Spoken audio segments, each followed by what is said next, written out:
All right, welcome back to the LOOPcast. You should be fresh off of Independence Day, not 4th of July. Josh gets mad when I say that. But we have a special pre-recorded LOOPcast for you here. Something that was somewhat requested, something I've always kind of wanted to do. Who doesn't love movies and who doesn't love a good villain and a good hero? So today what we got going on, I'm going to do my best to explain it. We're not the first to pioneer this concept, but we will each be drafting 3 movie villains and 3 movie heroes. We will be judged by our producer at the end of this, but of course, you all have feedback as well, so we'd like to hear from you. But how this is going to work is it's going to be a snake draft style, okay? So I'm going to go, if I go first, it'll be me, Erika second, Josh third. That would mean Josh also gets the 4th pick. We're going to be doing our heroes first and then villains second. And we have one of our wonderful producers, Rosie. She will be deciding at the end.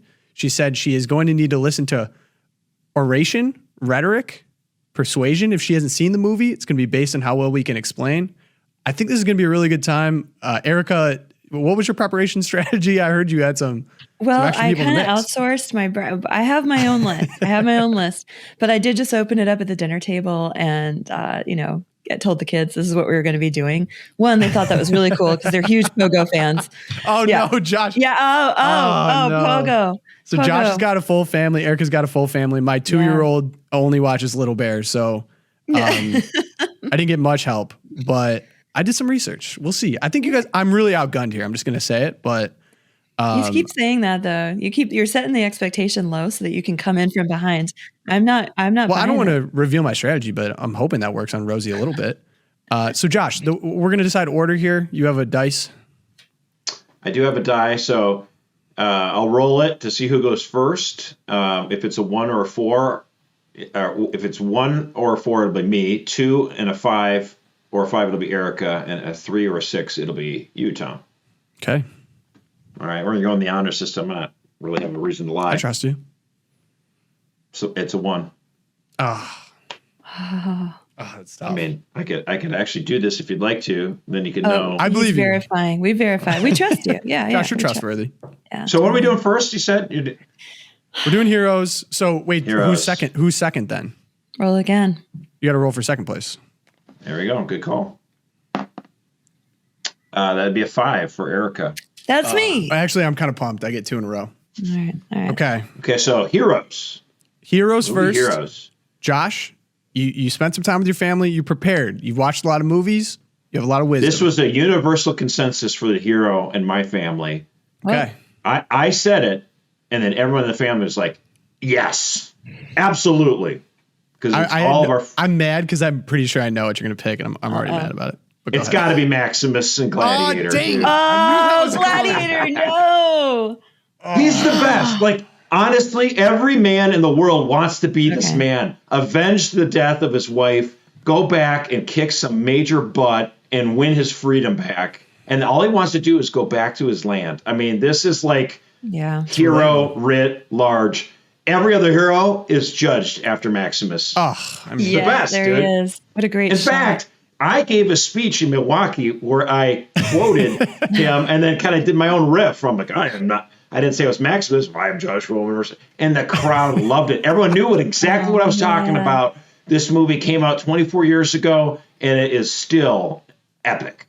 This is a powerful Maximus. play. It arguably started an entire genre of the sword and sandal Absolutely. era. Mm-hmm. Yeah. Mm-hmm. I mean, it is so many, there were a few epics before this. I mean, we had Braveheart, we had Rob Roy, whatever, and then this one just hits the peak. And then there were lots of ones afterwards, and I think this is the reason why HBO greenlit, their series Rome.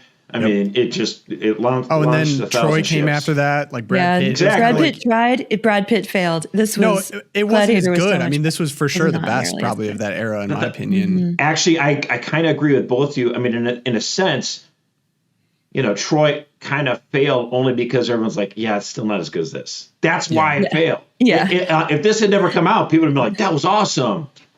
Well, Josh, do you want to say the full line for us here? I have it. I actually have it because I was going to pick it. Because you were going to pick it. I knew.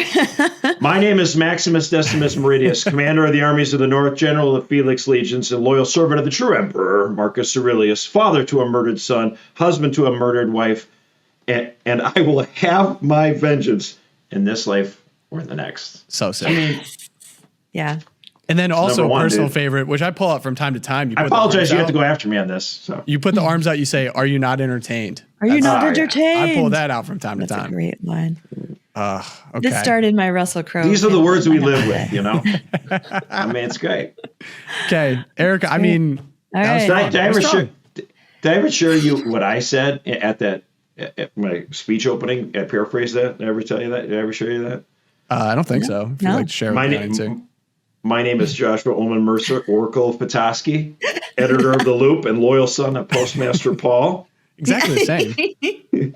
devoted husband and father of 6, owner of a 12-year-old Suburban, and I will have my kingdom not in this lifetime but in the next. Yeah. I mean, Suburban was a nice touch. people there. loved it. And the guy who actually came to pick me up, he goes, "Where's your 12-year-old Suburban?" I'm like, I actually was able to convince them to rent me a car, so It's I great. wasn't right. sure I'd make it here without Okay, it. that was a solid start. That was a Solid. solid Erika, start. you get the Okay. privilege of going second. Well, I'm going to go with my most predictable because I don't want anyone to steal it. So I'm going with one of the patron saints of Catholic Vote. This is my all-time favorite movie. Oh, I've good watched one. it probably 8 times. Figured this was And we coming. have, of course, Sir Thomas More. I Man mean, for All Seasons. Man for All Seasons by Robert Okay. Bolt, adapted for screenplay. Yes? Solid, Josh? solid, but kind of safe pick. Wait, can we It was. but you got to let Erika give the explanation first. You Yeah, can't go in. I got to sure. go with this. Erika, So- why is that your 1-1? Why is he? Yeah, he's my first pick because one, Catholic saint, you can't go wrong. But this line, this is the line everyone always remembered. I died the king's good servant, but God first. You know, of course, which is not a bad Solid. way to go. good, I yeah. might try and remember that on my deathbed, depending on how I go. But this is the best exchange of all. I'm going to quote. So his son-in-law, William Roper, comes all in. He's like, "You should arrest that man," pointing to the servant, the informant who's in Thomas More's house. And Thomas More's like, "No, he hasn't done anything against the law yet. You know, I'm not going to arrest him." And William Roper goes, "So now you give the devil the benefit of law." And Thomas More says, "Yes, what would you do? Cut down a great road through the law to get after the devil?" William Roper, "Yes, I would cut down every law in England to do that." Sir Thomas More, "Oh, and when the last law was down and the devil turned round on you, where would you hide, Roper? Where would you go? The laws all being flat. This country is planted thick with laws from coast to coast." And he goes on. I mean, man's laws, not God's laws. If you cut them down and you're just the man to do it, do you really think you could stand upright in the winds that would blow then? Yes, I give the devil benefit of the law for my own safety's sake. Bam. don't- And if that doesn't encapsulate, like, I don't want to Catholic vote- disrespect. I do not want to disrespect the pick because, of course, it's St. Thomas More. It's a Yeah, you great can't. Catholic pander pick. Can't. You're telling me that your kids at the Oh. table were like, Yes. Well, that's Hey, all, Mom, the only thing I your My got to do is children- watch. table. Yes. They That- agree with this. My kids, they that's a watched this testament to movie your parenting. in 8th grade. So I have 3 of my children have seen this movie multiple times. Actually, we put it on the Play On as a homeschool group a couple of years ago. Also excellent. And yeah, no, they're solid. Like this guy, he's a masculine man, and You're a phenomenal parent. Yeah. Oh, thank you. I appreciate that. So if I don't win this movie, I will at least take that away. You're talking to our producers potentially. Isn't she considering like a master's in literature or something like that? Yeah, Which yeah. might be a great I mean, Rosie pick. This here. was I'm sure she's very- once I knew Rosie was the judge, I might have just angled that a So little this bit. might, yeah. Yeah. Okay, Thomas so More. to keep it moving, I'm really happy I have 2 picks here. Now I feel like sometimes sequence is important because if you pick some in the first round, it's not really a first round pick. You can get in trouble a little bit. So I like the way you're thinking, but Yeah. you're still kicking yourself that I got Max. I am. I did. I actually had a lot of research done on that, but I'm back. And partially what I'm picking here is also kind of thwart Josh from stealing stuff, and actually partially steal Erika from stealing stuff. I would but hope I so. think deserve. I would hope so. I'm going to go with 1-1, and this might be surprising because there's other heroes in this film, but to me, one of the most iconic heroes of all time. I'm going with Han Solo, Star Wars, Oh, that's that's awesome. because Very good one. I love to Han me, Very Solo. good.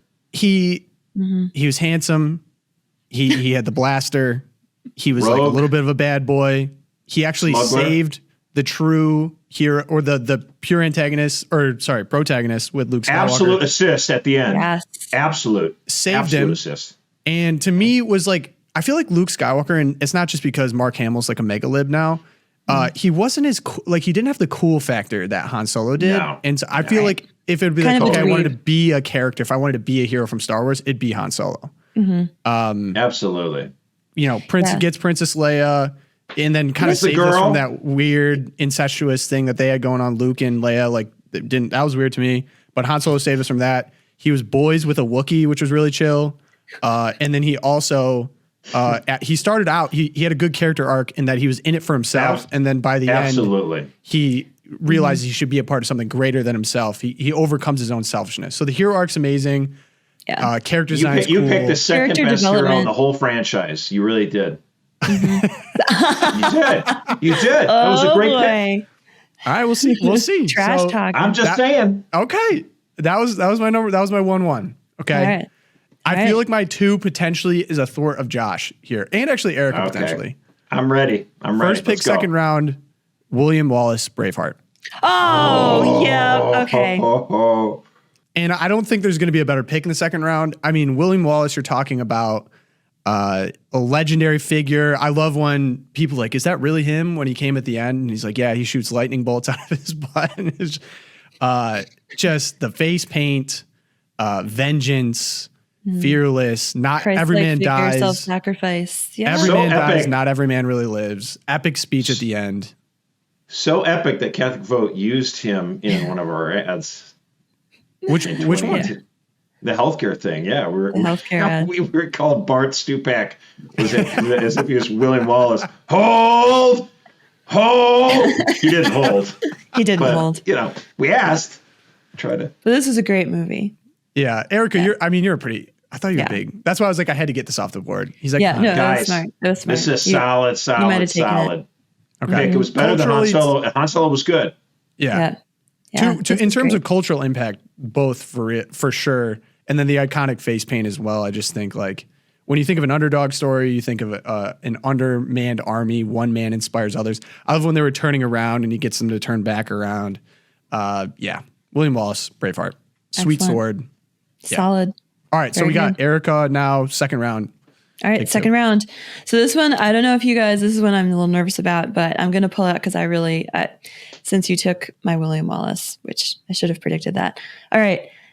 There was a film called Valkyrie, named for Operation Valkyrie. And those of you who are history buffs know what Operation Valkyrie was. It was the attempted assassination of Hitler at the Wolf's Lair in July of 1944. Yes.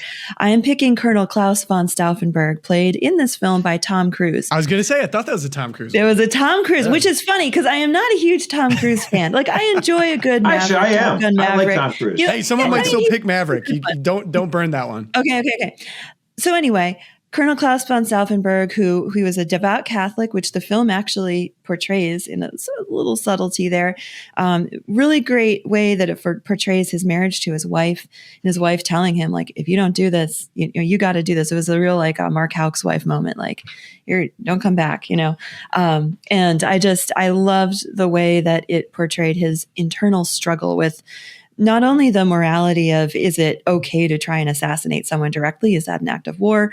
But also with, do I make this sacrifice knowing what could happen to my family?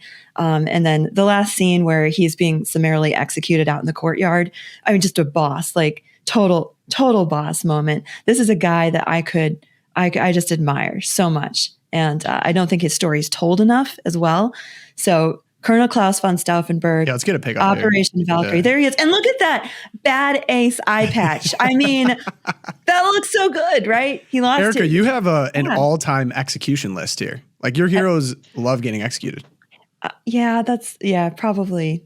It's ultimate heroism, laying down your life for your brothers. Braveheart, you guys, Gladiator, True. Maximus. A lot of heroes end up dying for what they believe in, right? Maximus did not get executed, right?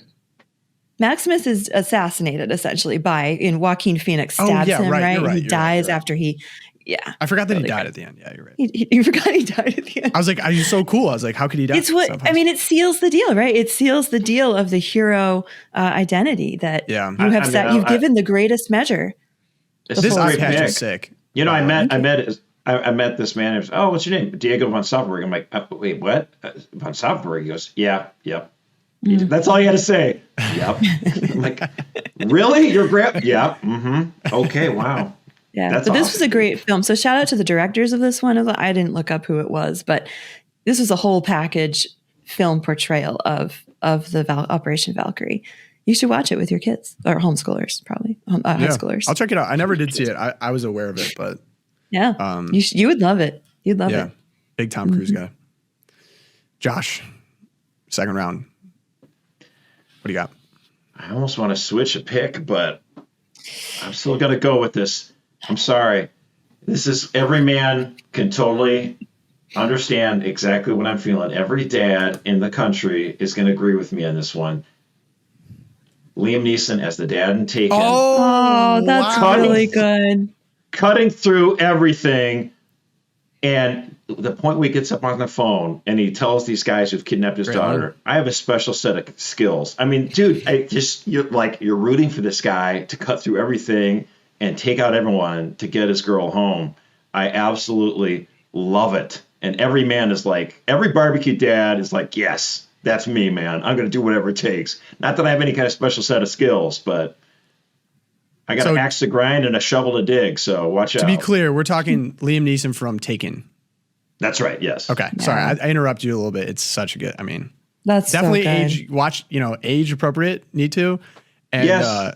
Funny story on that. I had a friend who was like on a movie kick because he was about to have a baby and his wife was sleeping really early or something like that. I was like, oh dude, I just watched Taken. Like it was so good. He's like, I can't watch that right now. Like, I'm going to have a girl. I can't even have that kind of energy enter my brain. I was like, yeah, that's probably fair. I would save that. I got 3 girls, and let me tell you, I watched this. I'm like, I got you, brother. I know exactly what you mean. Aww. I love you guys. Good. You're such great dads, both of you. I love hearing this. Yep. Your guys talk about your kids. Josh, you actually snake around here, so you get. Oh, that's right. I get to go again. 2 in a row. Final pick. Well, let's do it. It's going to be, there's a thematic thing, just so, Erika picks these people who pay the ultimate sacrifice or whatever. Mine, there's an arc between all 3 of mine as well. Because as far as I'm concerned, the biggest heroes are the people as men who would do whatever it takes, just like Joseph would for his family. He would do whatever it takes, okay? So I don't like where this is headed. So you've got the dad in Taken. Yep. He'll do whatever it takes for his daughter, right? You got Maximus, who's is avenging the death of his wife and his child. So I think ultimately, the total everyman. Oh no! Don't do it. Detective John McClane in Die Hard. Oh, thank goodness. Okay. I'm telling you, man. It's just Josh. So good. Here's a guy who's he's a New York City cop, and his wife, very beautiful, successful, goes to LA, starts working with a Japanese firm. And he's like, they're not even really, it's like this movie came out in 88. So it's right when, women are becoming executives, and there's kind of like, they're 3,000 miles apart. He's been separated from her for months. There's still, are they married? Are they not? Are they together or not?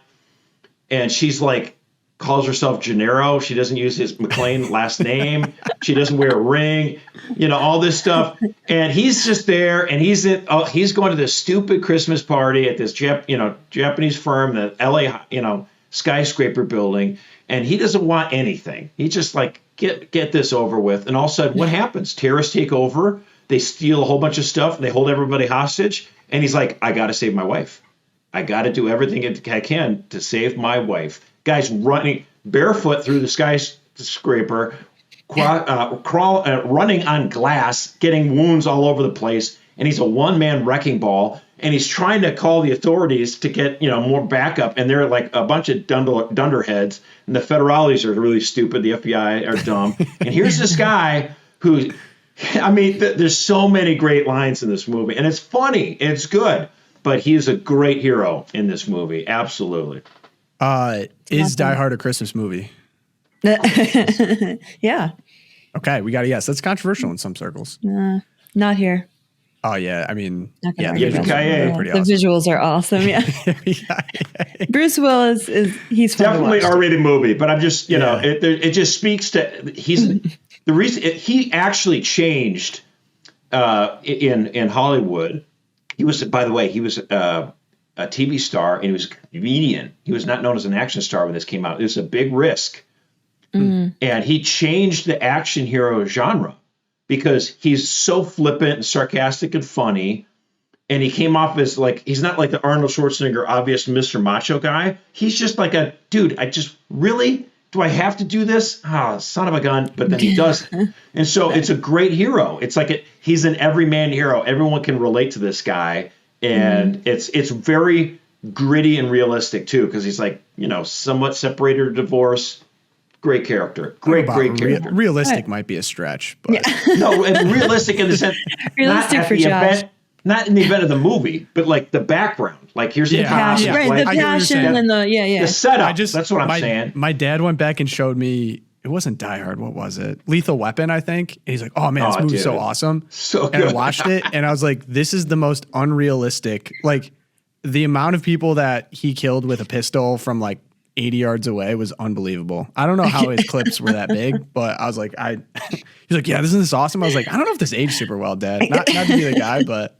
Like anyway, but Die Hard does because people. Die Hard does age. Die Hard ages better than Lethal Weapon, in my opinion. But it's like you get one of those movies that changes like a whole type of movies, and this changed sort of like the hero movies in a way. So you're making strong arguments for your list, it's effective. as in like genre changing movies. But Erika, you have the guy was a comedian. So I love a good defeat the commies movie. So I'm gonna pull up one of my favorite movies of all time in the Cold War era.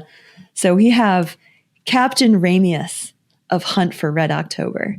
Oh, Hunt for Red October is a good movie. Hunt for Red October is a great movie. This is another full package, kind of like my previous picks here. That the everything top like the three film, movie all top time. three. Yeah, exactly. Like great movie, amazing directing, great script, and Sean Connery as Captain Ramius was awesome. His everything from the details, like his Russian accent to his, I loved it. I loved his Scottish Russian accent. It was amazing. That's the one thing he had it for 7 seconds, and then it was garbage after that. He was a Scottish Russian accent. Everything else was flawed. I think everything else came across as he was a Russian who had learned English from a Scotsman. It was more like a blend right there. It was pretty awesome. You're in politics now, girl. I know, right? That was good. My family said I should have picked it, so I have to give you major kudos on this one. And look at those eyebrows. I mean, what is that? As a man you will follow into the depths of the sea. But again, like he gets his guy, he gets his crew he finishes the job. He gets them to the St. Lawrence Connecticut. Strait. He gets them to Connecticut, and that's where we all are. I love the line where someone asks him, he goes, "We're all defecting." The guy goes, why are we doing this? And he makes the Cortez reference too, of Cortez burned his ships so his men could not turn back, and he burns those ships. So I love a guy who is all in, and he burns his ships and head straight across. Love Great it. Pick. Hunt for Red October. Great soundtrack too. Really, and you know really what? Good pick. Yeah, Alec Baldwin, probably the weak link in the whole thing, but this was great. I disagree. I can't stand his politics, but I thought he was good in this. I absolutely do. All right. Did he have any guns in this movie? He did. Had to happen. Remember. But Sean Connery, Captain Ramius. Those are my. That's my lineup. All right, last one. Solid. So I get to finish out. Here's my thought process here. I like letting people in. So some really strong lists. I'm really impressed by the breadths here because I feel like you guys didn't go off of if you just hit Google and you go off top 100. I didn't Google it. Yeah. There's some that I could do that are like they're iconic heroes, but I feel like I already have a lot of iconic. So I'm gonna try to round up my list here with someone a little bit more relatable. I mean, doesn't lack any iconic qualities, but I'm going with George Bailey from It's a Wonderful Life. Now, hear me out. Sentimental pick. That's a good one. Yeah. It's a good sentimental pick. I already have kind of my action heroes. George Bailey is the ultimate picture of realistic, very human heroism as a man, as leader of a community. And throughout the story, there's many points where he sacrifices his own well-being and own interests and own happiness for the happiness of people around him. And then, of course, you have the dramatic, he almost commits suicide. And then even in the moment of committing suicide, he saves someone else and eventually learns, I'm the richest man in town. So many iconic lines in here. I'm not going to talk about the villain in this one because the villain's actually pretty good in this one too. But super iconic, James Stewart, super iconic performance here.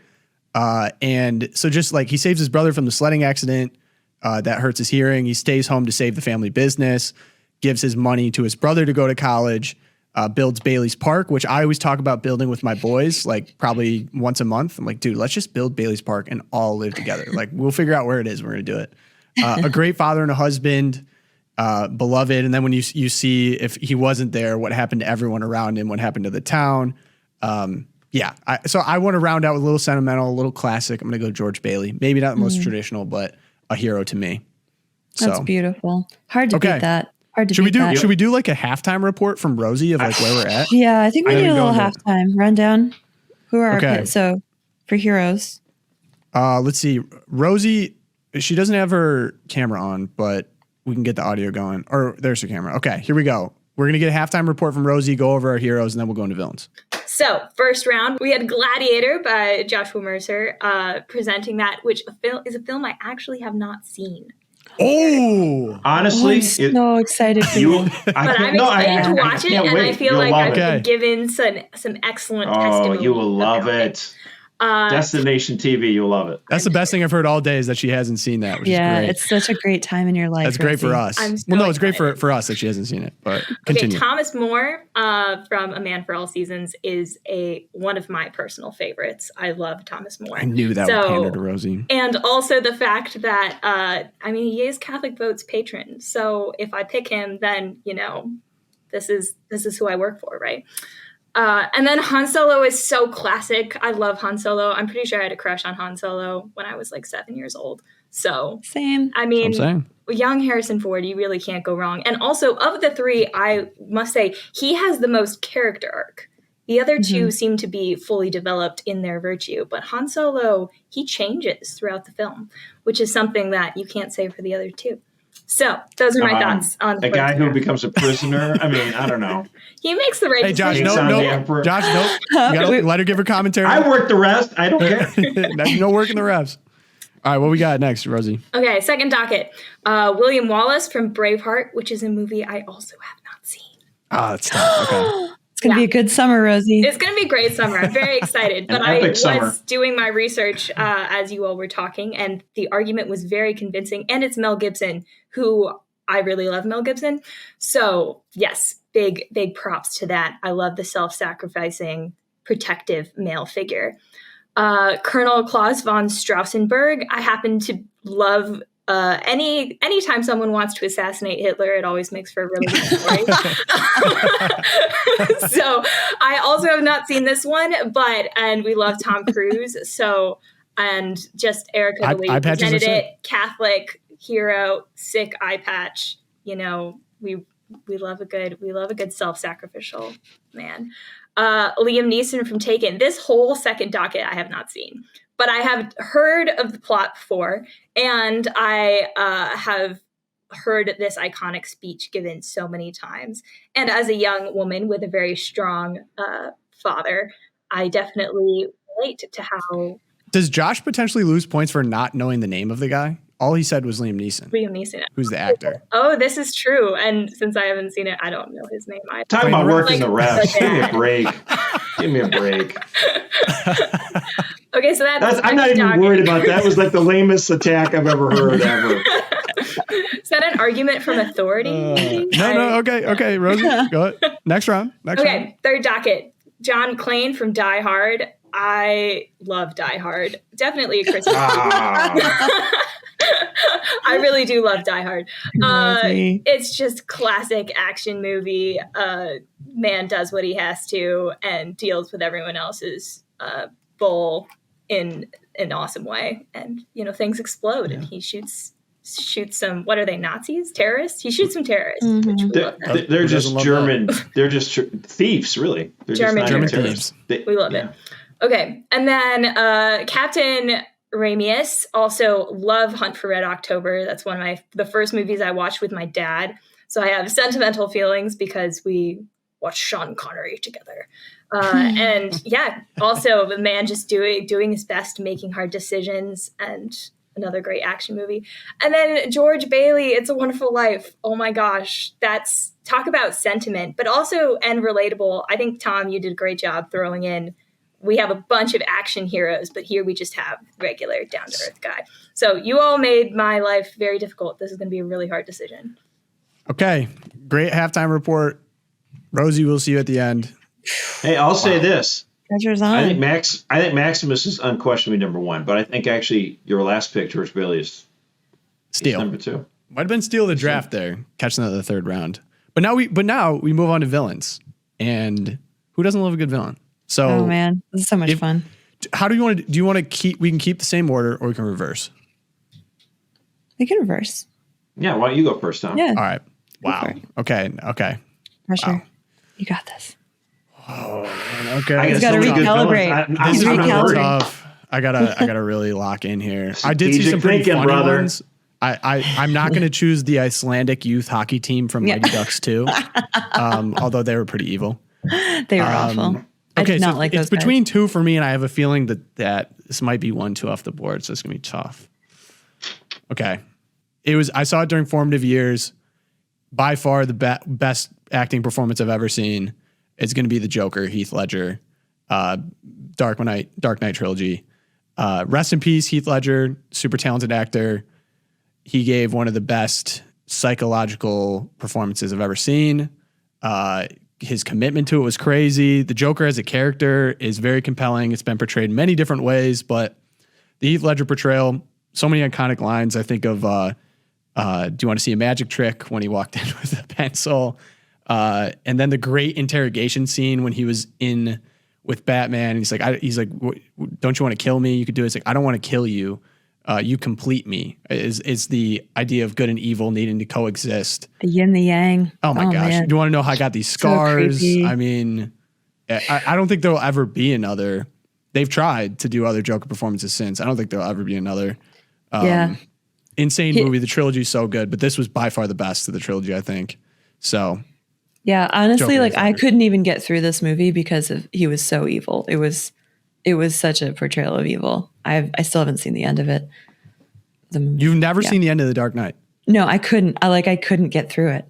So I literally was so yeah. Thank you for helping my cause here. I know. I have to honor that one because that might have the scene of you might have just knocked me off my list. Putting people on the boats. The boat scene. He gave each boat the detonator for the other boat and said, if you hit it, you'll live. The other boat will die. So good. Oh my gosh. Guy was twisted. That was twisted. I might drop a Joker. We got Erika number 2.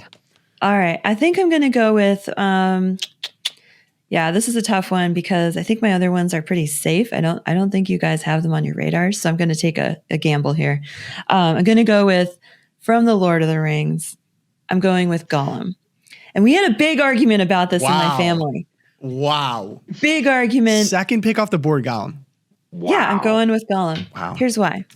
I can't believe you're leaving this on the board for me, guys. This is great. Oh, man. I know what you're going to pick. So, Erika, go ahead. Gollum, this floor is yours.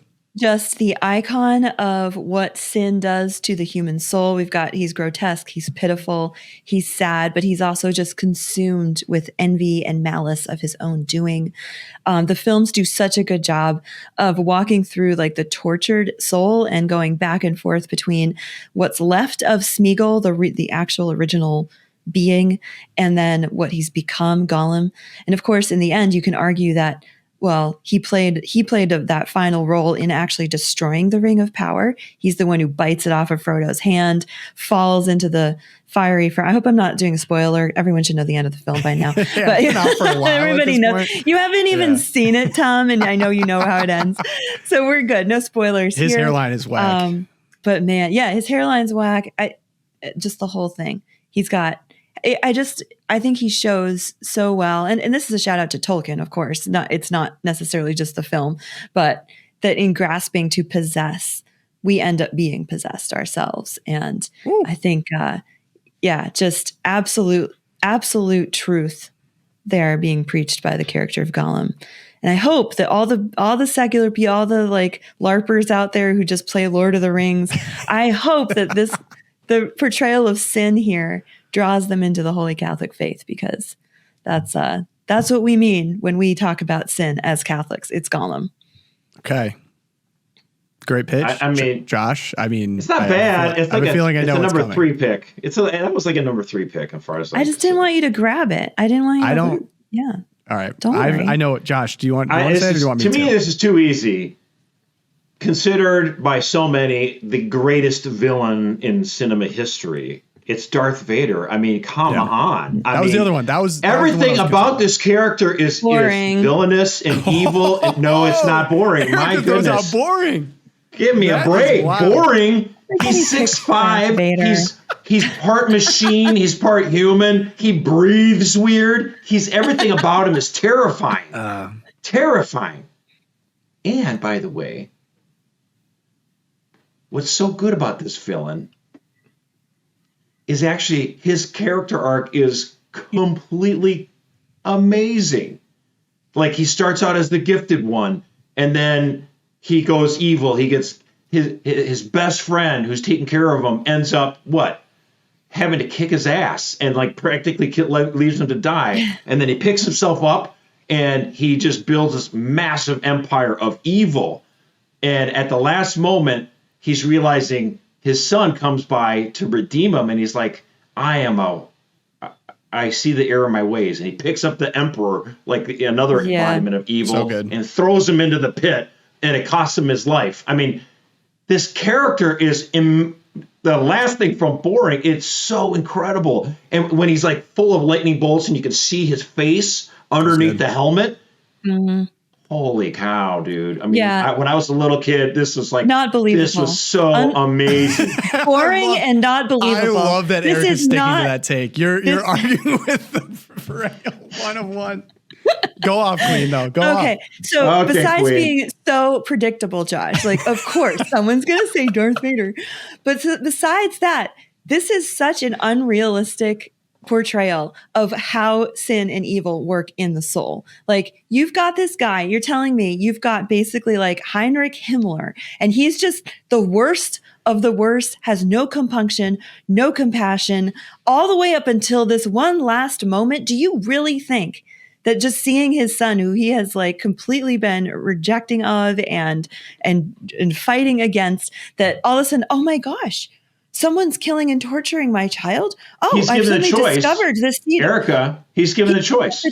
Yeah. Does he allow real life? Does he allow the emperor forces a choice? Does he kill his own son, let his own son die, or does he realize maybe this emperor dude is the guy that needs to go? You know, he makes the right call. That's awesome. So actually, it's funny. But it's a great. But anyway, he is a menacing villain, and millions and millions of people have just loved this character. I mean, it's a larger than life character. People love it. It's a good villain. If I may, and it's funny you brought up sin, Erika. I actually was I was watching some old, just because how bad Star Wars has gotten, I was watching some old George Lucas talking about the dark side and the light side, the Force, the Sith, and the way that he described the light side and the dark side was almost exactly how the Bible describes sin, and that the dark side is quick gratification, quick power, easy, and cunning, clever. Following the Force and following the light side is like lasting joy. It requires a lot of patience and obedience and discipline, and like the unruliness of the dark side. It's exciting and enticing, but obviously it consumes you. And like, this would be the perfect example of someone being consumed by sin, taking the promises of the devil, getting all these powers, even though he was the chosen one. So I agree with your assessment at the end, like, but I think it just speaks to how bad Star Wars has gotten and ruined by people of small mind. When you had something created like Disney this, Corporation ruined it, right? Yeah, exactly. But like the thought, because they don't have a concept of sin, so they can't understand. Exactly. I mean, right. I mean, Disney doesn't believe. Ultimately, it's not even whether or not. I mean, like, when you talk about a show, whether, does it resonate with audience? Is it a good character and that kind of stuff? There has to be elements of truth in it, even if it's a make-believe story. Like this is obviously, all these different aliens, they're fighting space, Star Wars or whatever. It's make-believe? Really? Yeah, really. It's not a documentary. Okay. Who would have known? But the fact that you could see, like this character, was so consumed with hate because, he was manipulated by this emperor about, he, the whole Jedi and his wife and everything like that. And he loses his wife and then he gets, total rage. And then ultimately he kills his own wife. It wasn't even that he was responsible for it. Right. And so then you get his son coming in and the last end, and his son is willing to sacrifice his life to save his dad. It's cool. It's an interesting villain. Very good villain. Josh. There's a reason it connects. Second round, you're up again. Here, actually, a common thread, like in terms of villains. Absolutely terrifying, scary, and a redemption arc as well. The Terminator. What a villain. Here's a cyborg from the future that comes. Did you not watch the first one? No, the better villain of the series is the T-100, but go ahead. Okay.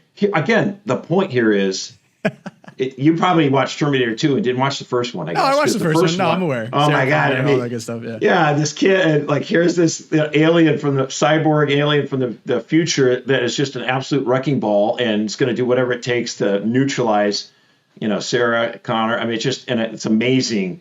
And then you have, again, the character arc where John Connor actually ends up reprogramming the cyborg and makes it the hero. So it's just, I think that those are such interesting stories where the villain turns good. Like, how would you not love that? You're entitled to your opinion. A little simple for me, a little simple of a villain, but okay.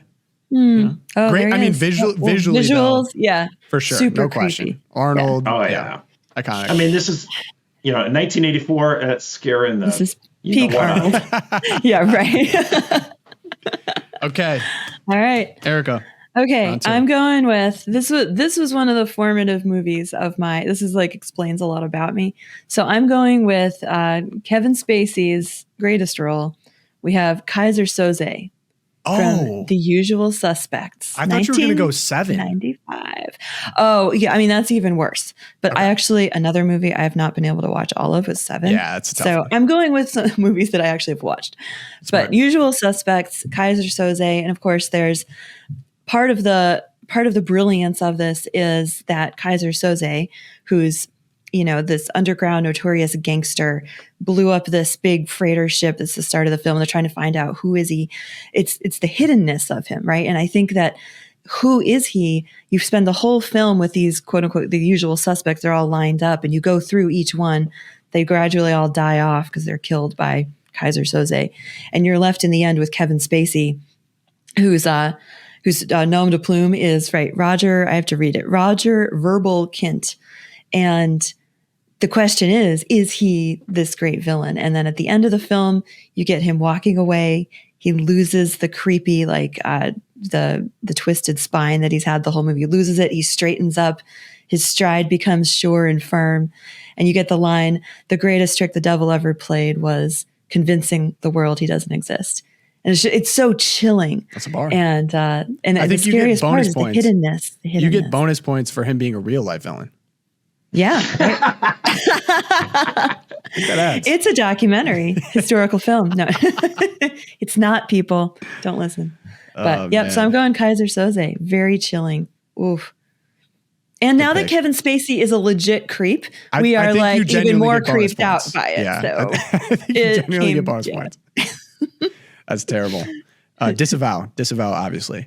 Yes, Okay, so on mine, I get 2. Mm-hmm. Okay. I went big action. There might be a little bit of a theme in mine. I think that the most terrifying villains are psychological ones. I'm going to go with Hannibal Lecter, Sir Anthony Hopkins, for a few reasons. Okay. In Silence of the Lambs, and there was sequels, but they weren't as good. He was on screen for 16 minutes. Is that it? Yes, I looked it up. No. 16 minutes on screen, and that's all it took to completely terrify people of this guy. And there was the actual, I think it was Buffalo Bill, the actual guy they were chasing. He wasn't even the scariest person in the film. It was for sure Sir Anthony Hopkins, Hannibal Lecter. The mask The mask is iconic. Him convincing people to kill themselves, him being a doctor and psychoanalyzing people, telling them what they're going to say or do before, trying to find their worst fears. He is just a absolute. I love too the scene of when he gets unveiled, because they talked about him for so long before he gets unveiled. You walk by cages of obvious psychos, like violent, crazy, and then you get him just standing there upright, hands behind the back, almost like he was waiting for the whole time. Anthony Hopkins prepared for that. So one of the tricks that he did, I watched an interview with him. He studied reptile faces. So he's studying, as part of preparing for this, the reptilian face, and he noticed that when a snake or a lizard wants to look at a new object, it doesn't turn its eyes. It doesn't make its eyes go back and forth. It turns its entire head, and its eyes stay perfectly still. And that's what he tried to emulate, that as part of the creepiness and the inhuman. What do you mean? Hannibal Lecter. I know, right? You're like, and so I try to do that sometimes, but it's really hard. When you want to scare your kids or something? Yeah, I don't know. Do the dishes. Yeah, do the dishes. Fold the laundry. The line at the end of him saying, I'm having an old friend for dinner too. Oh so gosh, good. yeah. And I also saw that it was based on a book, and the guy who wrote the book, it was based on a real life cannibal in Cleveland who escaped a prison, but then also based on this doctor in a Mexican prison who, when he went and talked to him, he didn't realize at first, I think, that he was actually in prison, but he was. And he was a psychologist, I think. So he's asking similar questions like this. So he kind of the writer combined the two concepts. And Sir Anthony Hopkins, as you said, he didn't do any research on either of those two. He just kind of came in with his own, because Hannibal Lecter's been portrayed in a couple different ways, but Silence of the Lambs was the one that everyone remembers, won all the awards. Terrifying movie. Old movie too. Classic. Yeah. So third one, there's a lot. I could have some fun. I want to do some honorable mentions because they're so funny. I'm not going to choose this. No. Okay, yeah. No, I'm not going to burn them. I'm not going to burn them. Can't. Okay, so this one's just a personal. I'm going to go a little bit more personal on this one. It is Colonel William Tavington from The Patriot. Oh, anyone who's seen The Patriot, I watched The Patriot and I've never hated someone in a movie more. I think this might be the most hated villain of my movie watching days. When he kills I guess I'm a big Heath Ledger guy, but when he kills Heath Ledger, the son of The Patriot, and then follows up with "Stupid Boy," I've never wanted to hit someone harder. I hate this guy. Really great backstory on him too. Like they both served together and had different reactions to serving in war. Mel Gibson's character, the Patriot, had a lot of regret. Reluctant servant, did not want to go back to war. This guy felt very differently. He very much reveled in brutal tactics. One of them that was really memorable as well was when he locked everyone in that church and said, "Give up where the ghost is." Yeah. And someone did, and he just burned down the church anyway. I mean, just the most evil of evil, him stabbing the guy after pretending to be dead after being shot. And then talk about all-time satisfying kills at the end too, of when he specifically targets Mel Gibson's character, and then he gets to chase him down, misses on the swing, gets him in the last one. So yeah, I've never hated a character more. That's more of a personal. I know it's not on a ton of lists, but that's mine. So I'm going with. Creeps. Yeah, just looking at the movie stills here on the screen, I'm like, oh, so good. So and good. Independence Day themed as well. Mm-hmm. That's right. Very good point. Wording. Okay, got it. Bonus points. All right. I don't know. Points. Bonus point maybe. Erika. Okay. I was going to pick the obvious, but I think I'm actually going to go also Independence Day themed here. I'm going with another Bruce Willis. So we had Bruce Willis as one of our favorite heroes. We're going with Bruce Willis as the Jackal. I don't know if either of you have seen the 1997 thriller, The Jackal, but Bruce is terrifying in this film. It's like you took all the Die Hard, like you're scared of him in Die Hard, but you made him a sociopath. And he's this assassin who's just, his goal is to kill basically the First Lady of the United States. And he is ruthless. And the way that Bruce just, oh my gosh, I can't even look at his picture on the screen. I just get these chills. There's this one scene where he's buying this high power weapon from some like fat kid out in the boonies of Maryland or something. And he wants to test the weapon. So he tells the kid, okay, start running. And the kid's like, wait, what? And he just says, yeah, start running. And he like, first he blows off his arm, then he like blows off. It's just, Jeez. Absolutely. Oh, so you like gratuitous stuff. I mean, okay. Yeah, it's so bad. And then, yeah, like bad? he evil. Like isn't that good evil. or what? Oh, evil. Okay. All right, as Josh. In, it's evil. Stop trash talking, Josh. Come on, Josh. She threw so much shade. No, you're the one who picked Darth Vader. I mean, come on. She threw so much shade on me because she knew I had the best pick, and that's why she's all working the rest. I don't mind. Terminator was a little weak at 2, in my opinion, but no. And I think this is a personal pick too because I watched this with like high school friends, and I was just it was probably the first thriller I'd ever seen, and I just was so terrified of this guy.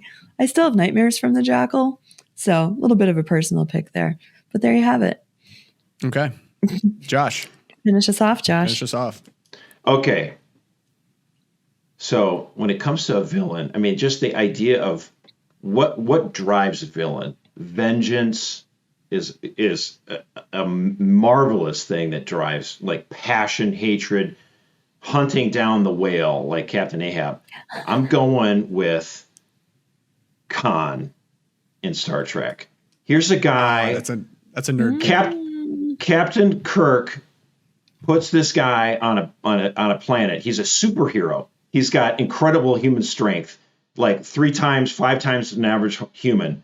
He's got a ridiculous high IQ. He's a genius. And when he was on Earth, he ruled all of like Asia. And so then he's in a time capsule for 200 years. He gets out. He takes command of the Enterprise for a while. And finally, Kirk gets him, puts him on a planet, on a planet, and says, "Look, we're just going to maroon you here because you're too dangerous. And we're not going to execute you." And then, what happens? Kirk leaves. The star goes supernova. That planet, instead of being like a lush Earth kind of planet, suddenly becomes a deserted planet. It's a desert, like Tatooine, for 25 years. For 25 years, and his girl, Khan's girl, instantly dies. He's living on like these grub worm things for 25 years, stewing over the man who put him on this desolate hellhole. Finally, Kirk comes by, and they're like, "Oh, they're looking at planets." And what's this? He sends his guys down there, and Khan gets his chance, grabs a hold of the shuttle, gets over, takes over the Enterprise, gets Kirk actually marooned in a desolate hellhole planet, and you've got this great fight then between this maniacal, brilliant, massively strong villain, and you just can't help but hate this guy. Now, I know you say, "Oh, Josh, you're a sci-fi nerd." There are people who say, "I've never watched any Star Trek before," and they love this movie because he is such a good villain. He's really the only villain in the entire trilogy that the whole Star Trek thing that could he's the best. He looks like he should be in Aerosmith. He's got a wicked mullet. He does look. Love that. Look, it's the 80s, man. It's great. It's the 80s, man. And so, and then you got these moments where, like, it's just the passion between these guys, and there's a point in the show, in the movie, where he knows he's going to die because his ship is worthless, but he ignites this device that's going to blow up him and everyone on his ship, but it's going to blow up Captain Kirk too. It's just, the whole movie is just great. This guy is so evil, and it's great because he's quoting Moby Dick the whole time. He's quoting Captain Ahab. He's like, "I'm going to get my whale." It's awesome. That's super cool villain. You might have just convinced me to dip into Star Trek there. This is a great movie. This is all right. My wife does, she's like, she tolerates Star Trek, but she admits this is a phenomenal movie. I have a couple honorable mentions that I just thought saved were the funny. franchise. Oh, okay. So one of them, Jenny from Forrest Gump. She's so obnoxious. Oh my god! I hate that movie. The shark from Jaws. Yeah, I was wondering if one of you would pick that. I thought that might come up. Shooter McGavin from Happy Gilmore. Shooter. And then I'm actually shocked. I'm shocked, Josh, you did not pick. It might have been too Gladiator heavy of a list, but Commodus from Gladiator was iconic. He was on my list. That was right. He's a good villain. And wait, I'm curious, Erika, you said I could pick the obvious one here. Who's the obvious one to you? Well, the obvious one to me would have been Satan from The Passion of the Christ. Oh, and someone could have done Jesus as the hero too. And yeah, that was a little too obvious. I also had Thanos on my list because we just watched that, and he's actually kind of interesting. Oh, actually, if you want to talk about the Marvel stuff, the one I think was on my short list, Hela. Hela's pretty. Because when we talk about an evil she's evil, she's powerful, and that whole part about evil. See, I actually think the opposite of the Gollum thing. I think that's no. It's attractive, and not only is she physically attractive, but like she is compelling as well. That's that. There's an allure of evil. I think that's what really Tolkien gets wrong. I think she's. That's also interesting because had you gone with Hela, she would have been the only female in our entire lineup today. Oh, true. Like, very male heavy. All 27 picks or whatever we did. There was not a single female. Should have done Jenny from Forrest Gump. Yeah, should have gone with Jenny. I do think there's a general, and maybe other people feel this as well, like a Marvel fatigue. Because maybe if we would have done this draft like 10 years ago, Marvel would have been more top of mind. But I just think there's been too many. It's too played out. Because there's a lot of good, like total jumping the shark right now too, with all the little like series coming off of it. Yeah. But I mean, like I think of like she makes Iron a great Man villain though because hero. It's literally it's Thor's sister, you know, and he's like, "What do I do? What do I do?" And his dad's like, "Dude, you're not the god of hammers. Let's go." That's a big deep cut because I've never seen that. But I'm thinking like, you never seen Thor Ragnarok? No, you could do like Captain America. You could do Iron Man. Like those are all big time, like formative. Those all came out when I was part of my Norse heritage. But yeah, I loved it. Big Thor guy. All right, we're bringing Rosie on. Okay, Josh's full list for the heroes: Maximus from Gladiator, Liam Neeson's character from Taken, and John McClane from Die Hard. Erika's full list of heroes. Beautiful. Thomas More from A Man for All Seasons. Colonel Klaus von Strausenberg from Valkyrie. And Captain Ramius from Hunt for Red October. Finally, Tom's full list of heroes is Han Solo from Star Wars. William Wallace from Braveheart. And George Bailey from It's a Wonderful Life. Now for the villains, we have Erika Gollum from The Lord of the Rings, Kaiser Soze from Usual Suspects, and Bruce Willis from The Jackal. Then for Tom's full list of villains, Joker from The Dark Knight, Hannibal Lecter from Silence of the Lambs, and Colonel William Tabington from The Patriot. Finally, Josh's full list of villains, Darth Vader from Star Wars, The Terminator from The Terminator, and Khan from Star Trek. So for the heroes, Erika wins overall for your team of heroes.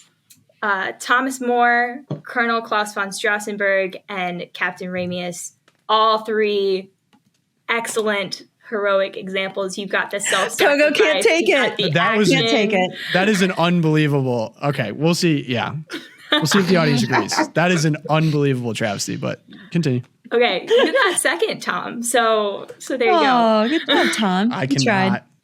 We'll see. I just feel like Tom got second because, I mean, George Bailey really puts you up there. I think George Bailey and then William Wallace and then you had Han Solo. I liked your mix. I thought you had a really good mix of different kinds of heroes because heroes can look different. So didn't Tom like it won enough, second, apparently. and Mercer won third. Now, Maximus from Gladiator is super, super strong, but I think Liam Neeson and John McClane are weaker, in my opinion. So there you go. Sure. Okay. on to villains. Okay, on to villains. So for villains, the best team of villains does go to Tom. Oh, yeah. That's right. Yeah, I'm a big fan of the psychological villain as well. And I'm glad that you all mentioned Satan from The Passion because, I mean, you just have to throw that out there. But for Tom, we had Joker. Awesome, so creepy. When I first watched that movie, so creepy. Hannibal Lecter from Silence of the Lambs. I recently watched that movie. and it did almost give me nightmares. Really, really great performance from Sir Anthony Hopkins. And then The Patriot, just the sheer uncaring of human life and just disregard. So good. And then this was tricky because I feel like we had the classics versus some unconventional. So I think probably because of Gollum, Erika gets second. Just the representation of men. It's really clear. I mean, you really knew your audience because she's playing to the literature major here. So and then this one's gonna sting for Josh, it was so man. hard though because you had the classic villain, which was Josh with Darth Vader, the Terminator, and then Khan from Star Trek is really, really creepy. So you have, and those are just the classic. Wait, so Gollum outweighed those 3 solid picks? Gollum, and then you had the Kaiser Soze from The Usual Suspects with that line at the end, like the devil in disguise. That is, I mean, if you think about evil and how it usually looks, you have that. And then Erika had Bruce Willis in The Jackal, so another psychological. Kevin Spacey, wow. I mean, Kevin Spacey. Yeah, I have to say you underestimate the strength of like Lord of the Rings Catholic fandom. Mm-hmm. I guess so. I mean, phenomenal. Yeah, 2 of the greatest villains of all time, Terminator and Darth Vader, and it's like yawn fest. Like what? Okay, sure. Gollum is not launch $1 billion franchises, but whatever. Khan is not a yawn fest. Yeah. Khan is People really. wear that. But if you're looking at like the true psychological. I mean, I'm a sucker for the psychological stuff. I think Erika. Well, there's the psychological, but there's also you're saying the literary stuff. I mean, dude, the whole thing about Star Trek 2 is a love letter to Moby Dick. Star Trek is not literary. I'm sorry, you can't make that claim. You're wrong. You're absolutely wrong. Absolutely wrong on that. The whole movie is a love letter to the Moby Dick. It's perfect, dude. So I think Erika won the draft by admitting that she could not finish a movie with my villain in it. Yeah, I appreciate it, Erika. That helps a lot. Yeah. Rosie, thank you for your input. Thanks, we appreciate Rosie. your judicial nature. Sweet. Okay, so. Rosie just thinks of me like everyone else in the audience. I'm third place on this podcast. So that's all right. Oh, poor Josh. Now you're doing that, Josh. Right. Okay. The comments need to give Josh some love now. Everyone give Josh a little love. Right. Yeah, I say, hey, Maximus. Send who you think won in the comments of this video. That'll be helpful, and then we'll have a public opinion as well. Rosie, of course, had the gavel today, but yeah. This is a lot of fun. If you guys enjoyed this, I think this is kind of a good slot for like fun episodes, and we got to record it ahead of time. Always wanted to do one of these. I thought it was a ton of fun. It was fun. Thanks for setting it up.